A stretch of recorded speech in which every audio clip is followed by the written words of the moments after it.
बिस्मिल्लाहिर्रहमानिर्रहीम। जो मेरे दोस्त कोरियन ज़बान सीखना चाहते हैं वो आज मेरा दूसरा लेक्चर भी सुन लें जो कॉन्सोनेंट पर है।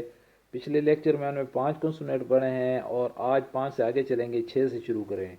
चलें आए शुरू करते हैं। इनको समझें और इनकी आवाज़ों को गौर से समझें और सीखें। भीयुप छठा कॉन्सोनेंट है। भीयुप शियुत इयंग जियुत छियुत। भीयुप शियुत इयंग जियुत छियुत। अच्छा, अब आप यहाँ पे ये समझ लें कि भीयुप भीयुप जो है ये कॉन्सोनेंट है। भीयुप अच्छा, इसकी जो आवाज़ है ये अगर ये फर्स्ट में आ जाता है किसी जुमले के तो इसकी आवाज़ भे की आती है।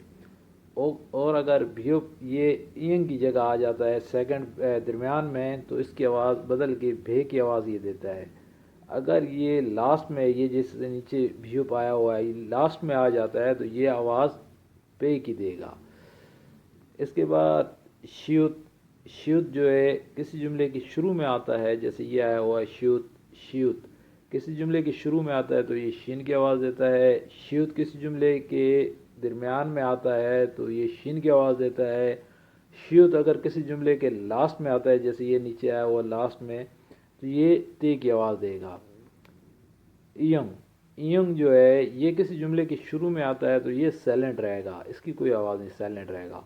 इयंग अगर ये दरमियान में आ जाता है जैसे ये आया हुआ है तो फिर भी ये साइलेंट रहेगा। इयंग जो है किसी जुमले के लास्ट में आता है, जैसे ये नीचे लास्ट में आया हुआ है तो ये इयंग की आवाज़ देगा। जियुत जियुत जियुत अगर किसी जुमले के शुरू में आता है, जैसे ये शुरू में आया हुआ है जियुत, तो ये जीम की आवाज़ देगा।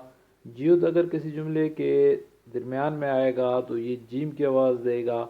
जियुत अगर किसी जुमले के लास्ट में आता है पंचम में तो ये ते की आवाज़ देगा। छियुत छियुत अगर किसी जुमले के शुरू में आ जाता है तो ये छः की आवाज़ देता है। छियुत अगर किसी जुमले के दरमियान में आएगा तो ये आवाज़ छः की देगा। छियुत अगर किसी जुमले के लास्ट में आएगा तो ये ते की आवाज़ देगा।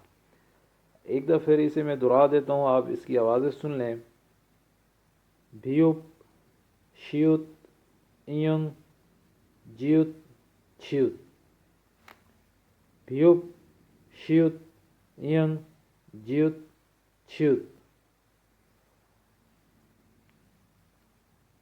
आपको अगर ये कॉन्सोनेंट की आप अगर प्रैक्टिस करते हैं बार बार तो आपको ये अच्छी तरीके से आ जाएंगे और इनकी अल्फाजों के मुतालिक भी आपको बार बार दोहराते हैं तो आपको समझ आ जाएगी।